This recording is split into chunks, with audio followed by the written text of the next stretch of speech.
मानवी, ये बताइए कि पूरी की पूरी नस्ल बर्बाद करने का मादा रखती है ये ड्रग्स इस तरह की, और इस तरह का नशा, क्या इसको लेकर कोई खतरा महसूस नहीं होता? जब हाई प्रोफाइल लोगों का हम जिक्र करते हैं तो जाहिर है हम ये मानकर चलते हैं कि क्या खतरा हो सकता है, क्या कॉन्सिक्वेंसेस हो सकते हैं, इसका अंदाजा उन्हें होगा। उसके बावजूद भी ये सब किया जा रहा है, ये बड़ी हैरानी की बात है। बिल्कुल सही कहा, बहुत ही दुखद बात है। ऐसे पहले भी हमने बहुत सारे काउंटर करे हैं कि बहुत सारे फिल्म एक्टर्स के बेटे हैं या फिल्म एक्टर्स हैं या बॉलीवुड से कुछ लोग हैं जो इतना नशा कर लेते हैं, इतना नशे की उनको लत हो जाती है कि उनको रिहैब में भर्ती कराना पड़ता है, कि रिहैब में वो छोड़ ही नहीं पाते, क्योंकि ये जान लाइक है, मतलब जान आपकी चली जाती है। अगर आप नशा करते हैं तो आपका अंदर ही आपको इतना खोखला कर देता है कि कहीं ना कहीं फिर ये आपके ये जान ही लेकर के जाता है। तो मेरे को ये समझ में नहीं आता कि ये ड्रग्स क्यों लेते हैं, क्यों इस नशे को इतना बढ़ावा देते हैं। और देखिए, ये हमारे रोल मॉडल्स हैं। अगर ये नशा लेते हैं और ये नशा लेते लेते पकड़े जाते हैं तो फिर ये लोगों को क्या मैसेज पहुंचाते हैं? क्योंकि अगर ये टूथपेस्ट भी अपना चेंज करते हैं तो लोग जो हैं, जो इनको फॉलो करते हैं, वो अपना टूथपेस्ट भी चेंज कर देते हैं। तो मतलब इनकी पब्लिसिटी और ये जो भी कुछ दिखाते हैं, जैसे अपना लाइफस्टाइल है, लोग इतना प्रभावित हो जाते हैं। तो अगर ये ड्रग्स लेते हैं और पकड़े जाते हैं और उसके बाद ये मीडिया में सामने आता है तो ये लोगों को इतना गलत मैसेज पहुंचा देते हैं। और आज की डेट में मैं ये बोलना चाहती हूँ कि इसी वजह से काफी लोग बॉलीवुड को बॉयकॉट बॉलीवुड कहने लग गए हैं। अगर आप देखें तो ट्विटर में कितना हैशटैग आ गया है सुशांत के केस के बाद कि ड्रग्स का बहुत खुलासा हुआ है। इससे पहले ड्रग्स का इतना खुलासा नहीं हुआ था। और आज की डेट में अब 50 to 60% जो लोग हैं वो कहने लग गए हैशटैग बॉयकॉट बॉलीवुड, क्योंकि ये ड्रग्स को देख करके और जैसे बॉलीवुड में हरकतें हो रही है उसको देख करके लोग इससे इतना ज्यादा नफरत कर चुके हैं। इनको अभी भी समझ में नहीं आ रहा है कि ये चीजों का सेवन करना कम करें या बंद ही कर दें। कम भी क्यों करें, बंद कर दें और लिटरली अच्छा मैसेज पहुंचाने की कोशिश करें सोसाइटी को।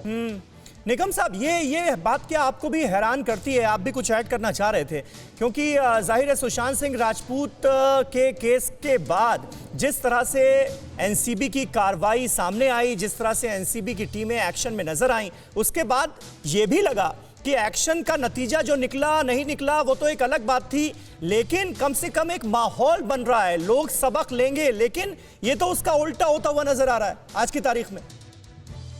उज्जवल निगम साहब का संपर्क हमसे टूट गया है, अगर जैन साहब इसका जवाब आप दे पाए तो।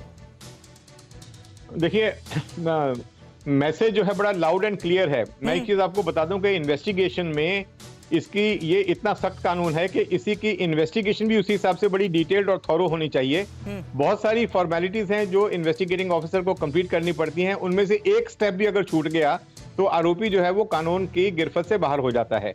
इसलिए बहुत जरूरी है कि इन केसेस का इन्वेस्टिगेशन, एक तो जो इसमें सप्लाई चेन है पूरी, जो बड़ी फिश है, हम क्या करते हैं, स्ट्रीट लेवल पेडलर हो गया, नंबर 2 का पेडलर हो गया, नंबर 3 का हो गया, वहां तक पहुंच जाते हैं।